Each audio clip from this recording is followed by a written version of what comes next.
Hello dear students, welcome to my class. Today let's look at the line by line explanation of chapter A Triumph of Surgery from class 10th English.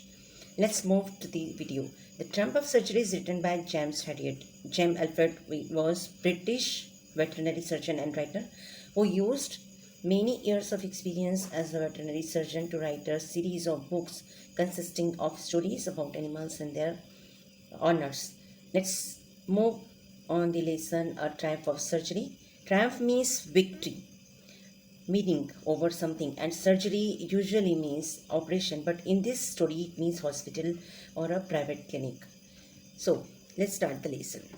I was really worried about Ricky this time. I had pulled up my car when I saw him in the street with his mistress, and I was shocked at his appearance. He had become hugely fat, like a bloated sausage, with a leg at each corner. His eyes, bloodshot and rheumy, started straight ahead, and his tongue lolled from his jaws. So when a writer or narrator just moving about, he was driving his car, and this time he saw uh, Tricky, a dog owned by his rich mistress. So narrator was shocked by looking at his appearance. What happened? He had become hugely fat, that he looked like a bloated sausage, and when narrator noticed the dog, his eyes is become bloodshot and his tongue lolled outside.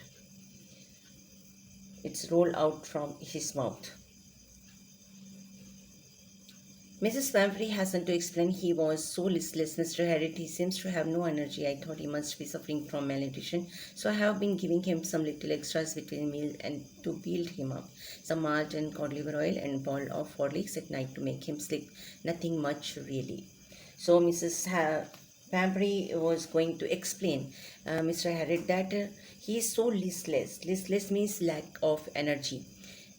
When he seems listless, so she thought that he was suffering with malnutrition and not getting enough to nutritious diet. So she thought that she would provide some extras apart from the normal meal the dog was having. So so what was extras she gave? She gave some cod liver oil, malt, and bowl of Horlicks at night to make him sleep. And did you cut down the sweet things as I told you? Oh, I didn't for a bit, but he seems to be so weak. I had to relent. He does love cream cake and chocolate, so I can't bear to refuse him. So Mr. Harrod asked Mrs. Pempley, did you cut down the sweets as I told you? So she said that no, she could not, because he loves chocolates, and she tried to cut down a little bit, but he was not stopped to give. Okay, because he loved cream cake and chocolates, so she could not refuse to give. I looked down again at the little dog. That was the trouble. Tricky only fault was great. He had never been known to refuse food. He would trickle a meal at any hour of the day or night, and I wondered about all the things Mrs. Murphy hadn't mentioned. So when the writers looked at the dog, he found that he is simply greedy and he could eat anytime anything he has given. Are you giving him plenty of exercises? Well, he has his little walk with me, as you can see. But Hodkin, the gardener, has been down with lumbago, so there has been no ring throwing lately. So when narrator asked if she is giving exercises to her dog, then she told that only a little walk he do with me, and that gardener has suffering with that lumbago, that back pain. He could not play with him throwing rings. As doctor found that Ricky is so greedy about the food, he could not stop and he could not refuse to eat. Whatever he gets to eat, he eat. He take a meal and eat it up any time of the day or night. So doctor has thought about the things that she has mentioned: cod liver oil, malt, cream cake, chocolate, etc. All these wandering, and well, he was now become so fat and could not be able to walk properly. So next, Mr. Harriet said that you have to follow my instruction if you would like to see him healthy. So she tries and she explains she only walks a small walk around with her, and the same time he was walking about her gardener. and Gardner has been suffering from lumbago, so he could not even play with him. Means he has been nothing much happening around, and even the dog has a very little exercise to the few walk with Mrs. Family, so he was suffering with this fatness and laziness.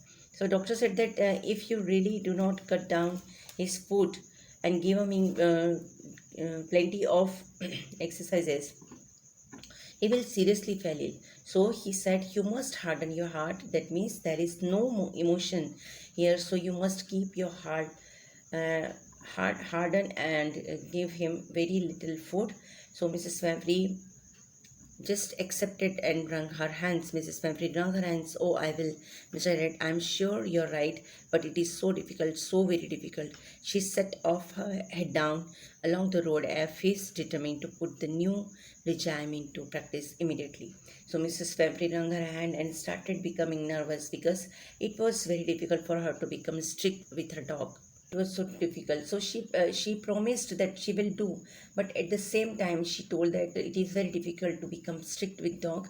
She said she cannot be strict with the dog because she pampered it a lot. She loved it a lot, and she can never refuse any kind of food, and the dog love.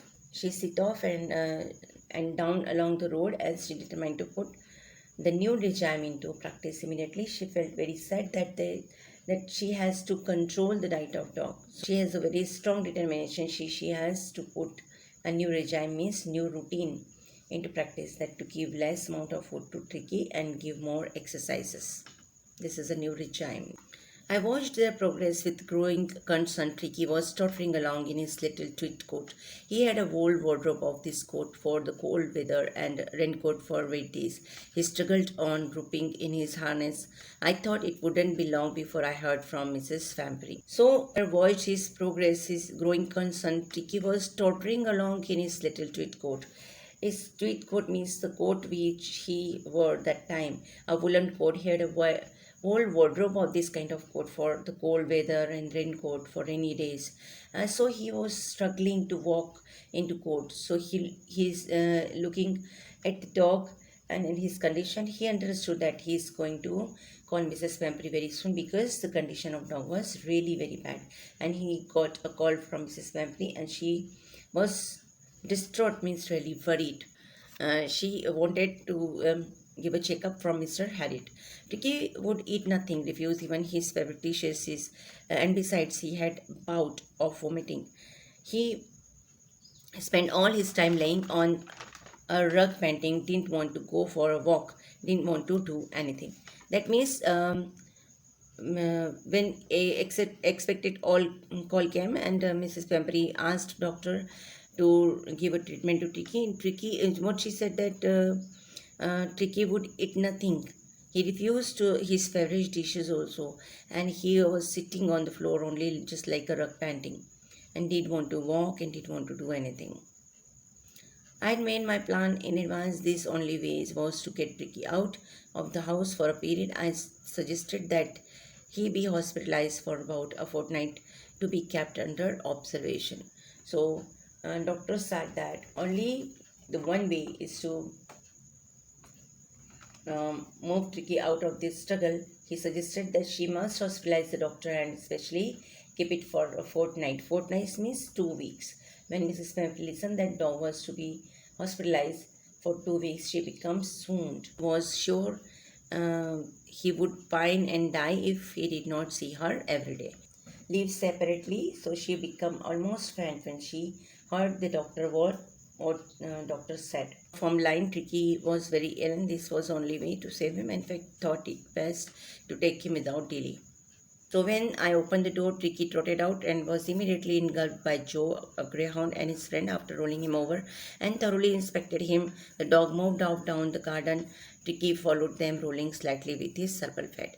That means as soon as he opened the door, that Tricky came out of the car and he trotted out, and immediately surrounded by the other dogs like Joe and Greyhound and his friends. And after rolling him, after sniffing him, thoroughly inspecting him, the dogs moved off down the garden as they found this is an uninteresting object, and they ignored and moved away from him.